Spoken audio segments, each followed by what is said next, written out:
Pemirsa, Komisaris Utama Lingkar Media Group Agus Sunarko secara aklamasi terpilih menjadi Ketua Jaringan Media Cyber Indonesia JMSI Jawa Tengah pada Musyawarah Daerah JMSI Jawa Tengah 2024.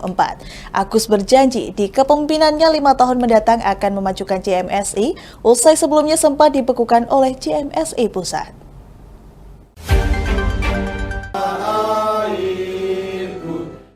Komisaris Utama Lingkar Media Group Agus Sunarko secara aklamasi terpilih menjadi Ketua Jaringan Media Cyber Indonesia atau JMSI Jawa Tengah pada Musda JMSI Jawa Tengah di Kota Semarang. Pada kesempatan itu, Agus berjanji akan membawa JMSI Jateng lebih eksis di 5 tahun periode kepemimpinannya nanti. Agus Sunarko sendiri akan dilantik pada Rakernas JMSI yang akan digelar pada bulan Desember tahun 2024 di Samarinda, Kalimantan Timur.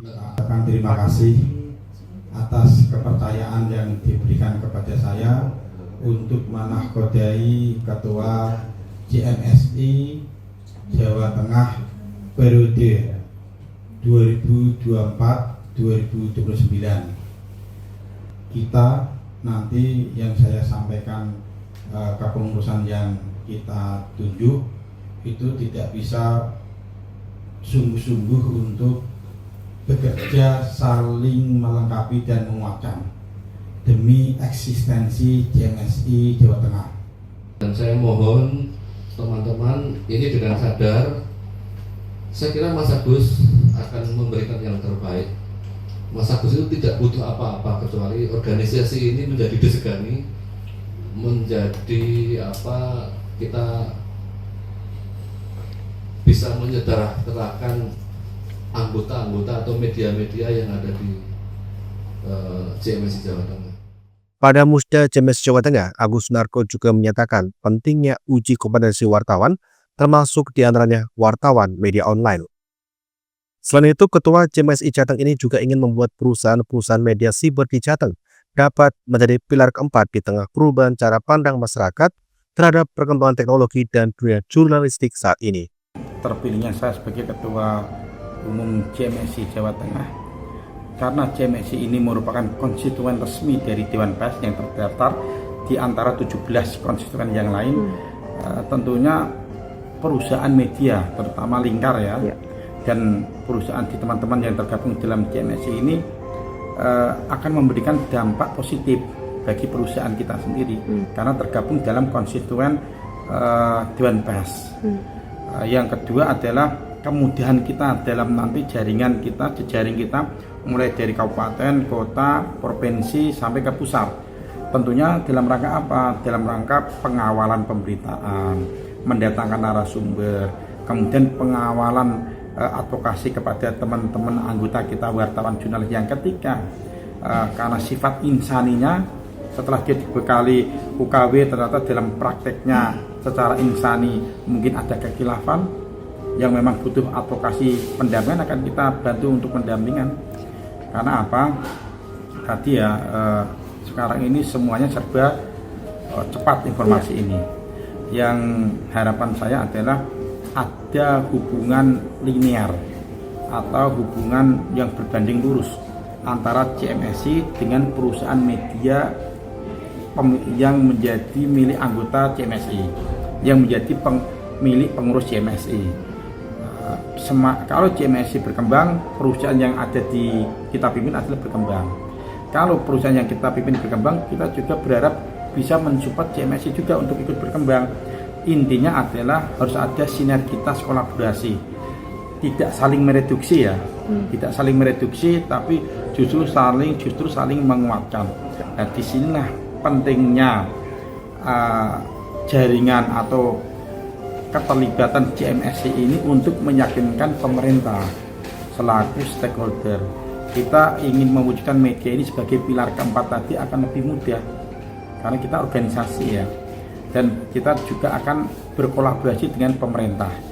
Berkolaborasi, jadi akan ada hubungan kemitraan yang saling menguntungkan tanpa melanggar aturan, saling mengamankan tanpa adanya intimidasi, kemudian saling menjaga iklim kerja yang sama-sama kondusif dan bisa hidup di tengah dinamika kehidupan bermasyarakat global yang semakin banyak tantangan untuk hidup sejahtera tanpa melanggar aturan.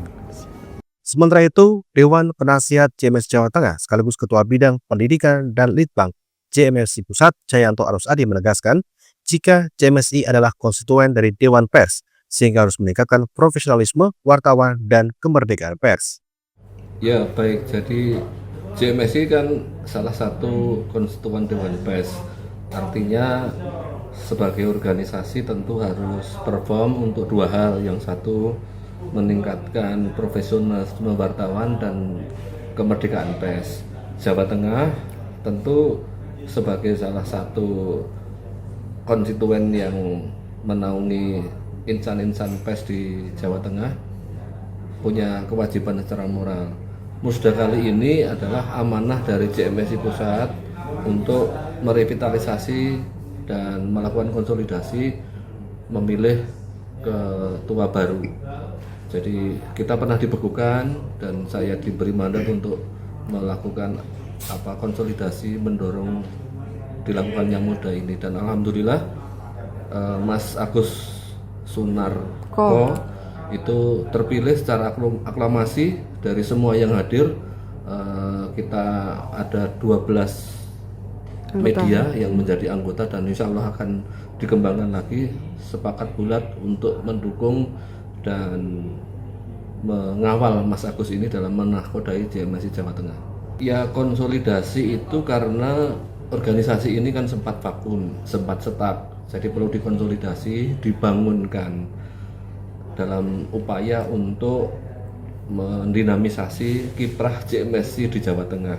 Ini era disrupsi, kita harus punya profesional, karena era disrupsi ini kita punya peluang yang sama. Dari titik ini, dari Jawa Tengah, kita bisa berkiprah, bisa berkontribusi untuk membangun kesetaraan, meningkatkan kesejahteraan anggota-anggota JMSI.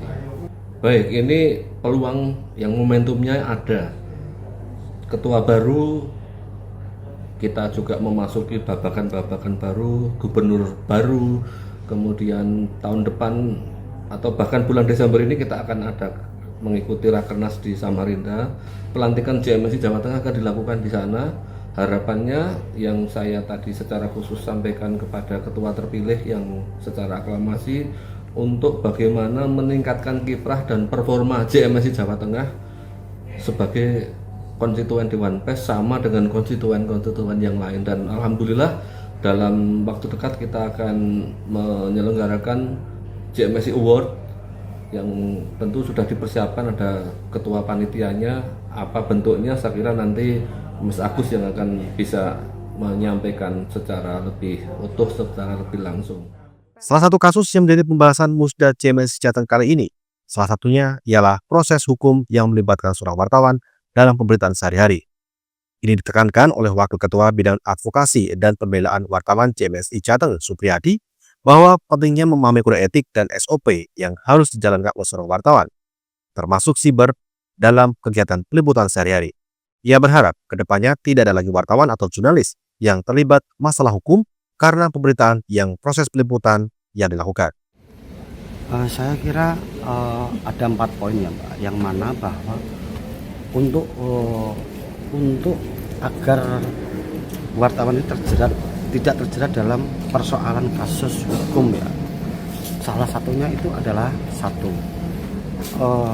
ketika wartawan ini belum punya uji kompetensi jurnalis atau UKW atau UKJ ya. Ini juga menjadi prioritas utama bagi wartawan sendiri. Selain itu, ketika ini orang ini belum punya UKJ atau UKW, mungkin ada juga yang media sudah terverifikasi oleh Dewan Pers. Karena apa? Banyaknya kasus ini rata-rata tidak ada keseimbangan para wartawan yang tidak taat kepada ini undang-undang pers. Nah, untuk itu bagaimana untuk menyikapi agar wartawan ini selamat dan tidak ada persoalan hukum? Untuk itu wartawan harus menciptakan hasil peliputan itu objektif, Pak. Jadi keseimbangan pemberitaan peliputan ini hasil karyanya ini harus seimbang dengan narasumber atau masyarakat. Karena sekarang gini loh Mbak, banyak kasus-kasus yang terjadi ini karena tidak ada keseimbangan antara wartawan dengan narasumber, kemudian dia copy paste. Lah ini menjadi sebuah apa istilahnya fenomena terhadap wartawan sendiri. Nah, harapan kami dengan adanya komunitas JMSC ini, kita akan melakukan pembinaan terhadap wartawan, Pak, agar wartawan ini tahu tata cara, kode etik dan taat kepada perundang-undangan aturan Dewan Pers. Meskipun wartawan ini juga dilindungi oleh Undang-Undang Pers nomor 7 tahun 1999 ya, Mbak. Nah, tapi ketika kita tidak taat dalam peliputan atau kita melakukan sebuah investigasi atau peliputan tapi tidak ada keseimbangan, nah ini akan menjadi persoalan juga. Nah, harapan kami wartawan, ayolah bareng-bareng sebagai corong masyarakat kita ciptakan berita-berita yang objektif lah.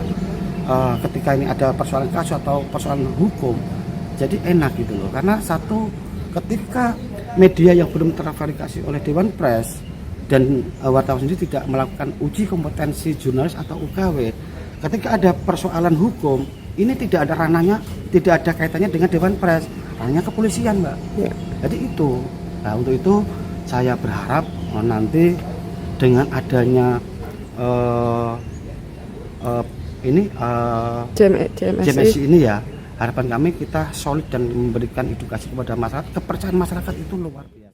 JMSC Jawa Tengah, jaya, jaya, jaya. Dari Kota Semarang, Kesti Maniar melaporkan untuk Lingkar TV.